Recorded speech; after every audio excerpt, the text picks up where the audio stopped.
Hello, my name is Jess Smith. I'm a professional educator with the Caldwell School District. I run a second chance program for students who would normally have been expelled, but through my program they're able to learn new things in advance. To me, this was a wonderful way to solve a systemic error that many school districts have where they just take students who aren't performing very well and throw them out. There are other systemic problems in schools, however, and one of them I'd like to talk to you today. And that's summer vacation, oddly enough.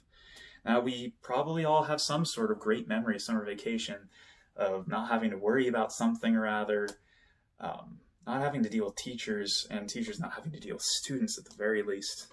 However, this is an underlying problem that leads to the greater problem that we have today of our nation falling behind in STEM-related fields. Now, before we quite get to that, I'd like to talk to you a little bit about where summer vacation even comes from and what it looks like today, at least in the Treasure Valley. I'd also like to explore a couple of the reasons why people are so against getting rid of summer vacation and, well, explain to you how exactly this affects STEM fields.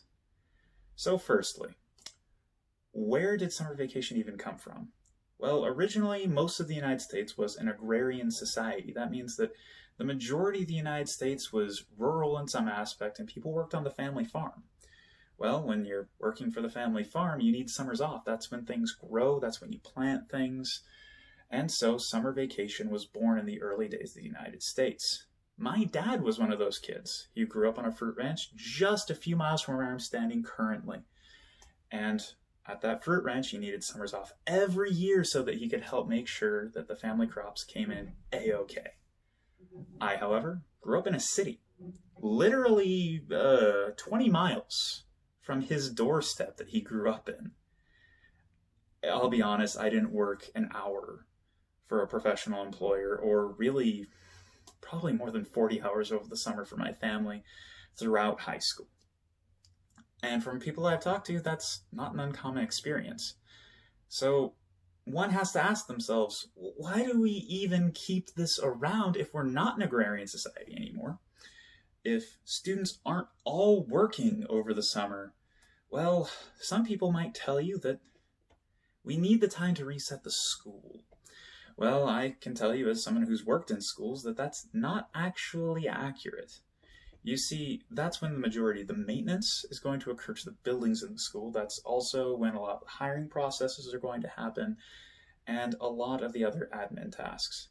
That's usually when the school district is going to look at what they did well versus what they did not so well over the year. And, well, just like any other government institution, the Department of Transportation, the Army, and plenty of others, schools can do the same thing. They can do construction on their building during the school year. They just have to plan it a little bit better. So, what about any others? Well, as an educator, I'll tell you honestly, I like having summers off. It's great being able to plan a 2 to 3 month vacation every single year. And I'll tell you that 2 to 3 months is fairly consistent throughout the Treasure Valley. Caldwell School does it. So does Boise, and several others throughout the Treasure Valley.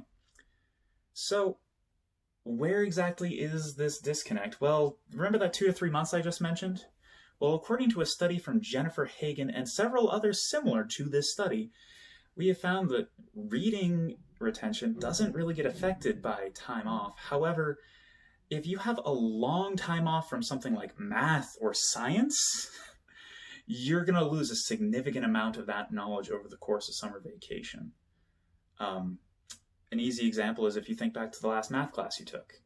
How much of that math class do you actually remember? Well, this is one of the reasons why we spend so much time in all math and science classes reviewing subjects so the students can remember them. If we just stopped giving students 2 to 3 months off and gave them more parceled out breaks without giving them any more or less days off total throughout the school year, it might be possible for us to rectify at least one part of the STEM crisis in the United States. This would take little more than more people standing up and speaking out to their school boards. I hope that this has been informational to you, and I hope that you might actually go and talk to your school board about why they don't have a 12-month calendar for their school system.